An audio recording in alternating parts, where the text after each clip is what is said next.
There's this one thing that I believe stops 99% of writers from becoming successful.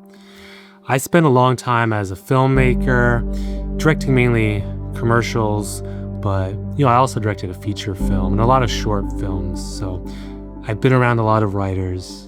I am a writer myself, and I've noticed this trend. And I just want to talk about it because I think it will be very valuable for anyone who's trying to become a writer, who's trying to get past that first draft. So let's get into it. What this is a lack of mental flexibility. It sounds a little vague, so I'm going to take you through a story of a writer, this girl I used to know, and also explain it through my lens as well. Having rigid beliefs, and we all have them from how we were raised and our friends and just how we perceive and interact with the world and the rules that we set for ourselves. So we all have these very rigid ideas. A lot of times we don't even know that they're rigid because they build the framework of how we see everything. I know this is very vague, but I'll get into specifics. In any case, if you don't have the mental flexibility to bend these rules and break a lot of these rules that you've set for yourself, you're never going to succeed as a writer. So let's get into this story of this girl I used to know a long time ago, and let's call her Crystal. That's not her real name, but let's say her name is Crystal. So Crystal wanted to be a writer. And more than that, she was gifted. I don't know if you've met anyone this way, but she was just gifted in language, I guess you would say. Like, for example, she was in an Italian class with me, and she basically learned Italian in 3 months. Like, she picked it up really quickly. She was able to read extremely fast. She could, read a book in a couple of days, like a 500-page book in a couple of days. She could just write very easily, and what she wrote just kind of was good. It would flow. I don't know if it was great, her writing, because, we'll get into that, but she was one of these people that was like just a natural, you would say, and everyone kind of knew it. I'm sure her family knew it, and she knew it. Actually, she did become a writer, but she didn't reach her potential. She didn't even come close. So this is basically what happened. Crystal really was into fantasy books, right? And this was her plan. This was her whole goal, to become a fantasy book writer. She told herself, and she told everybody, that she was going to write one book, one fantasy book, and she's going to try and send it out to publishers. And if she got accepted, or if she got any agents, or if it got published, then she would show it to everybody. And if not, she would never show the book to anyone. So obviously, right away, huge red flag, right? It was more of a fixed mindset approach. She thought that either a writer had it or they didn't have it, that they were a genius or they weren't. And I think a lot of this mindset came from how she was raised. Her parents were very no nonsense. I don't think that they believed that you could become a successful artist. It just seemed like a pipe dream. And although she was super talented, like I said, she adopted this kind of rigid idea. Well, what ended up happening is that she wrote this fantasy book. She did not show it to anybody. She sent it to publishers, of course, or agents, and of course, it didn't get accepted anywhere. And that was the end of her fiction writing career.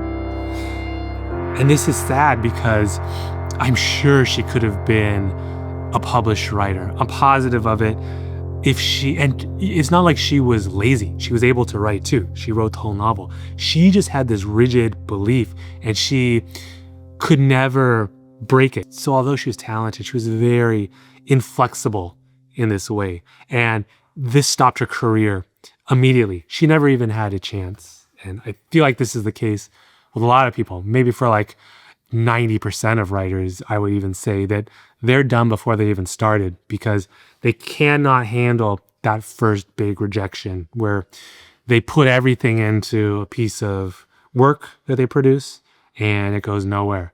That kills 90% of people, I would say. This is just one belief. This is just one example. There are so many other examples of beliefs and rules that you set for yourself that stop you. So to give just another example, a little bit different, and I'll take it from my life. I always thought, and this was the idea that I had in my mind, that I was really good at plotting. Like I was good at like figuring out the mechanics of a story. And I would lean on this a lot. I, at times would, plot out. I would stay up all night. I'd get an idea for, back in the day it was a movie, but or maybe it was even a novel sometimes. I would plot out the whole story. I'd have all the themes, and it would be like a whole story ready to go. In any case, I had this idea that I was almost like a genius level person at plotting things out. You're a goddamn genius! But this held me back because what I didn't realize is that although I was good at elements of plotting things out, like at reversals and making stories seem kind of flashy and interesting and having maybe themes tie in, I was kind of in this like fantasy mindset of this would be cool if all these things happened. But in actuality, like if I were to take one of my outlines and write them, so much of it would not make sense. There'd be so many holes. And what I found over the years is because I felt like I was such a good plotter, almost anything that I did was fiction, turned out to be melodramatic because there were so many things happening, too many things happening that weren't realistic. I was just trying to like amp up the drama, and it became closer to like a soap opera. Like how soap operas, you just keep having like escalation and obstacle after obstacle until it becomes ridiculous. Well, I wasn't that far gone, but it was pretty close. All this to say that my mental inflexibility came in this idea of something I was good at, like plotting, which actually stopped me from progressing in this area. Everyone, I would say almost everyone, has these types of limiting beliefs, these rigid rules they apply to themselves. But what needs to happen is you first need to be honest with yourself that these exist, and you need to learn how to break them. Before we get into like actually how to do that, I think it's worthwhile talking about, well, like I said, this stops 99% of writers. Well, it doesn't stop 1% of writers. So maybe let's briefly talk about that 1%. This 1%, usually it's like two groups of people usually. It's either one, people who started really young, someone like Mary Shelley, who wrote Frankenstein, who started writing, like probably at 4 years of age and became a writer at 14. So when you start that early, you learn the lessons without these rules in place. The older you get, the more your ego gets involved, and it's harder to like learn these lessons and be mentally flexible as you're older. As a kid, you're very mentally flexible. If you can see writing as a game almost, which I'm sure Mary Shelley did, she said it was her favorite pastime, then it's so much easier to get to this point where you can produce high-level work. Like I said, most people have these rigid rules and they're not necessarily mentally flexible. So how do these people succeed? The other part of the 1%. Well, from what I've seen, people who become successful at writing, they are so obsessed with writing that they keep doing it and they fail a lot and it hurts. And it eventually forces them to confront their own beliefs, their own rigid beliefs about themselves, because the thing they care about the most is producing something great. And this is very painful. It's a painful process. You got to be really tough to go through this. I mean, just to succeed at anything, you got to be tough, but especially as a writer, you got to deal with so much rejection and go through a lot of this pain fueled by your love of writing. This is what keeps you going. But eventually you have to confront, what are you not doing right? Like, you have to see in your own work that what is not working. And most people can't get here. Most people, it's too painful to realize this, and it's too painful to change. But it's possible. It is possible for people if you're really committed and you really go through this process. So to make it easier, just realizing that this is the case, as mental inflexibility is part of your problem, that helps a lot. But what needs to happen? So what needs to happen is you need to examine your life, as Socrates would say. You need to be brutally honest with yourself. But this is a slippery slope, right? If you're too brutal with yourself, you're going to criticize everything you do, including the things that you're doing correctly.